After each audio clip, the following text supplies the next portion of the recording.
할렐루야.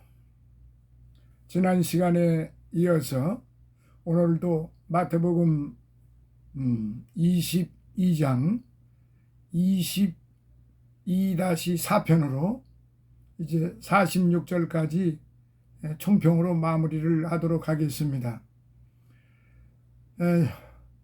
지난 시간에 33절까지 말씀을 드렸으니까 오늘은 34절로부터 46절까지 마무리를 하도록 그렇게 하겠습니다. 본문은 유대 종교 지도자들이 예수님을 올무에 빠뜨리려 시도했던 세 번째 질문이에요.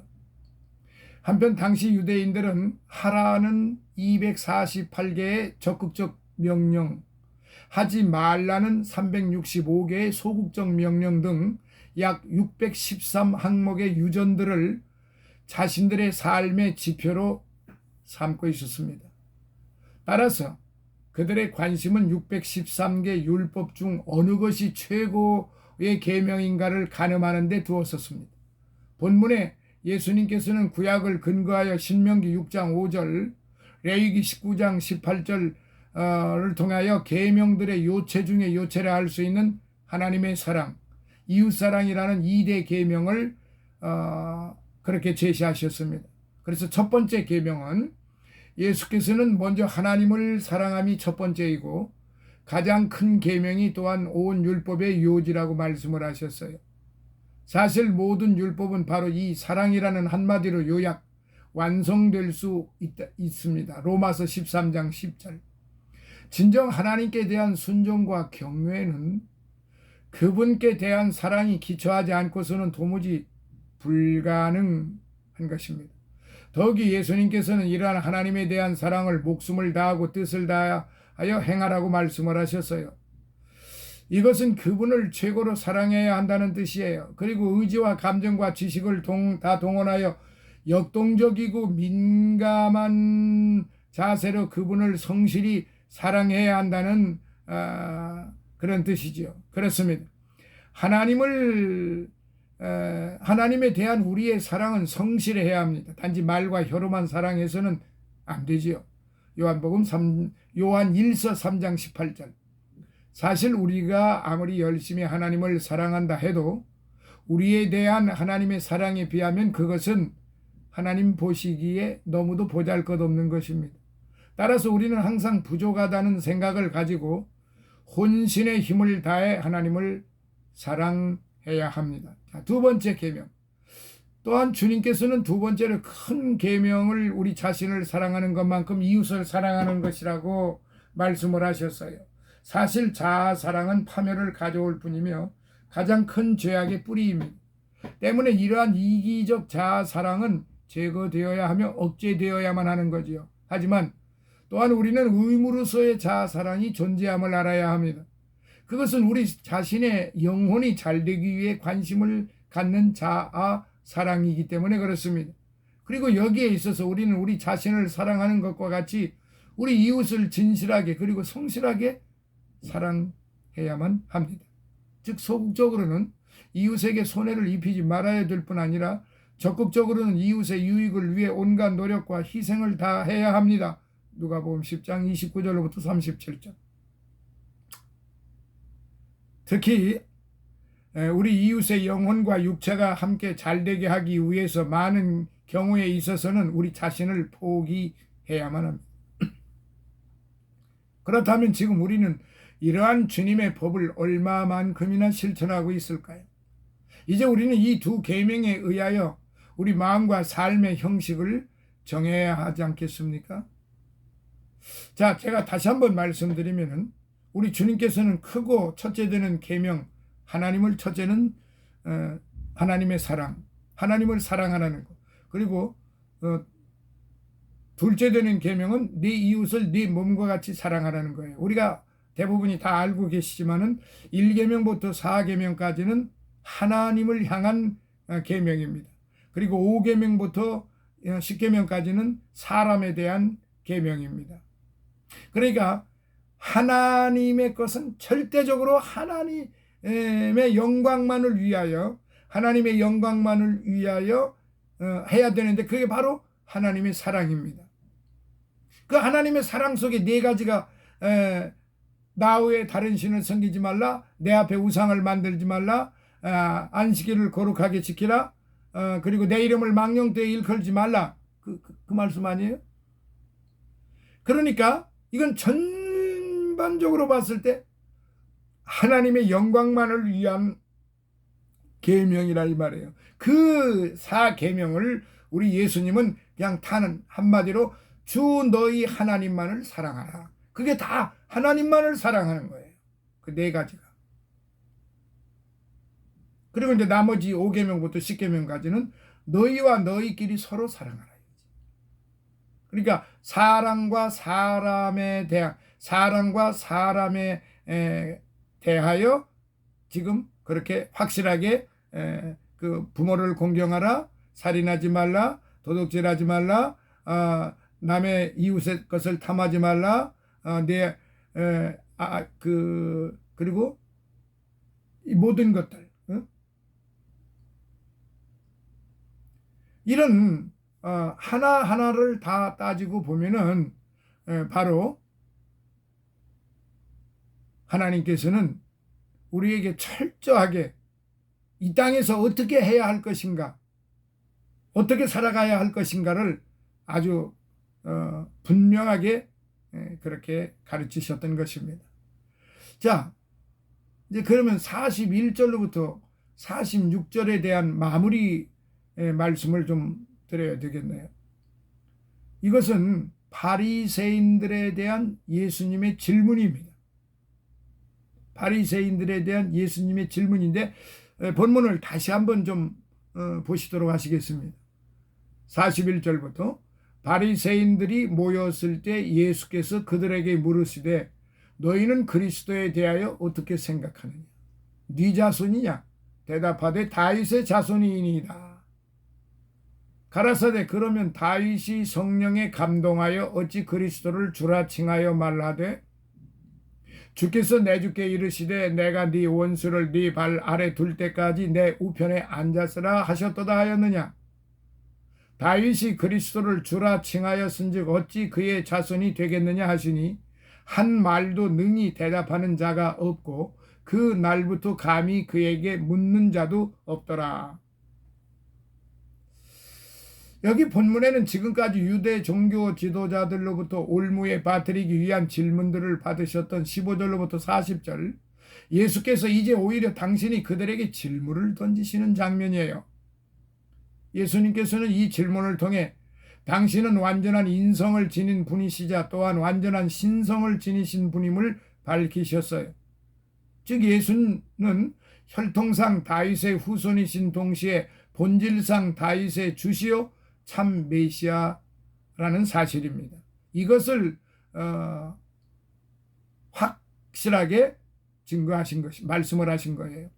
자, 첫 번째, 그럼 이 부분에 대해서 첫 번째 다윗의 주가 되신 예수님, 다윗의 주가 되신 예수님에 대해서 예수님께서는 당신을 시험하려던 많은 대적들을 물리치신 후에 이번엔 그분이 직접 그리스도에 대하여 어떻게 생각하느냐, 네 자손이냐라고 바리새인들에게 물으셨어요.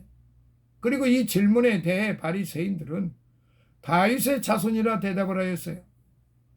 그러자 예수님께서는 시편 110편 1절 말씀을 인용하십니다. 어떻게 그가 다윗의 자손인과 동시에 다윗의 주가 될 수 있느냐고 물으셨어요. 즉 이는 만약 예수님이 평범한 한 인간에 불과하다면 다윗의 죽은 후 오랜 세월이 지난 후에 그의 자손으로 태어난 그를 어떻게 조상이었던 다윗이 주라 부를 수 있었겠는가라는 것이지요.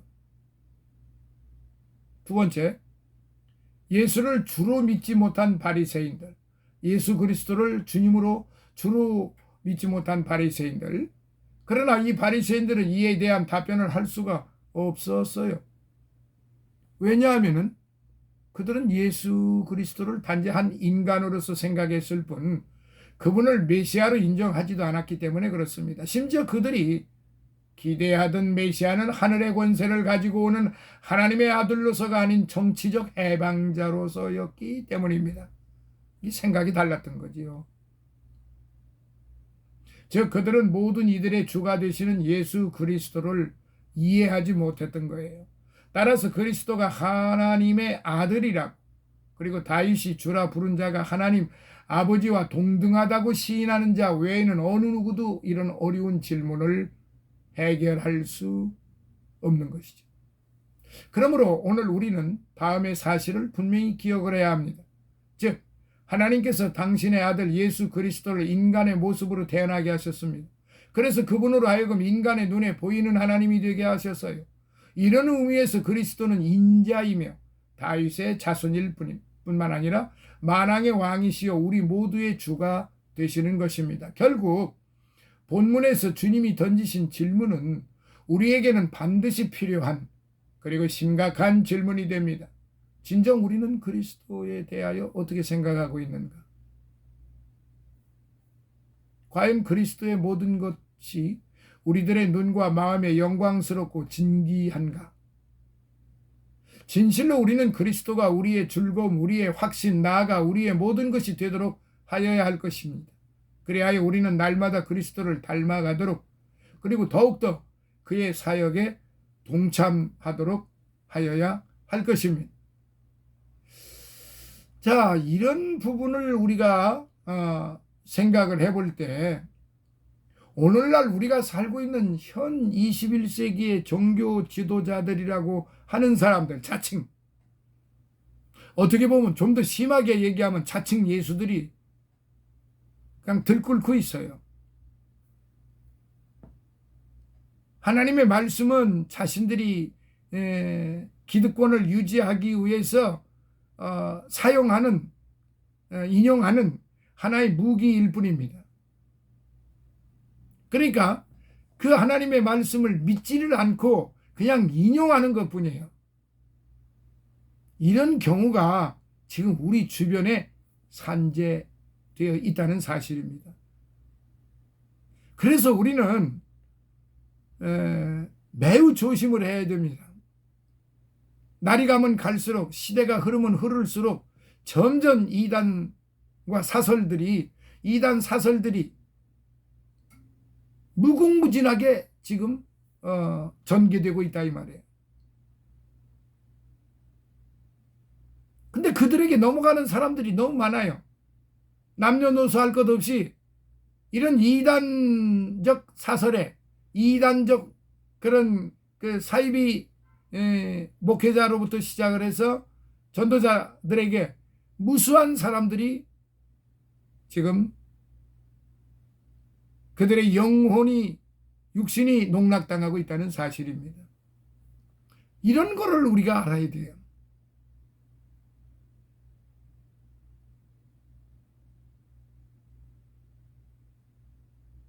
하나님의 능력을 믿지도 않아요.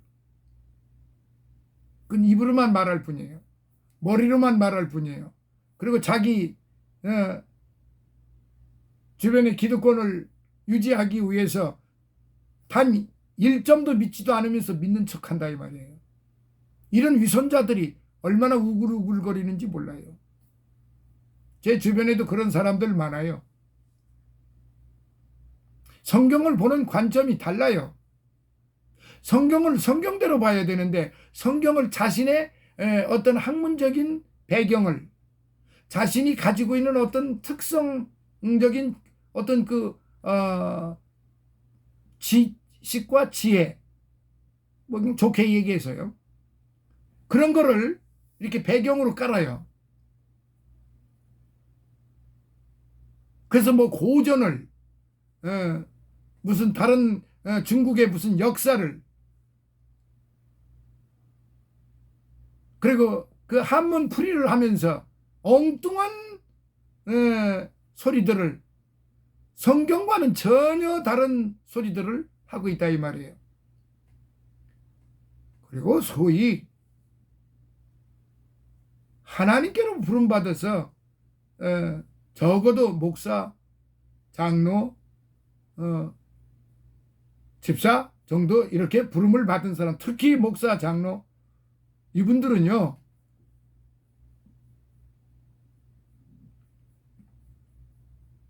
성경 말씀을 오도시켜서는 안 돼요.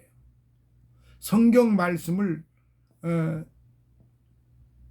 자기의 성향대로 전해서는 결단코 안 된다는 말이에요. 그냥 성경 말씀을 말씀대로만 전하면 되는 거를 왜 자기의 지식대로 전하려고 그럴까요? 그건 무엇이 첫째 뭐냐? 자기를 나타내기 위하고 자기 이름을 내기 위한 것이에요. 이게 바로 창세 시대에 바벨탑 시대에 이미 거기에 증거가 되어 있어요.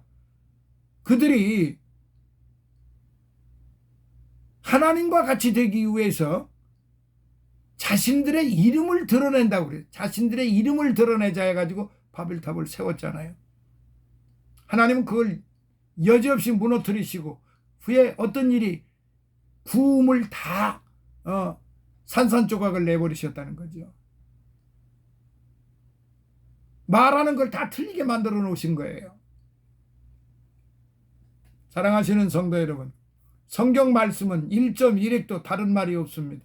성경 말씀은 창세기 1장 1절부터 요한계시록 마지막 절까지 절대로 변형을 시켜서도 안 되고 다른 생각을 가지고 다른 말로 전해서도 안 돼요.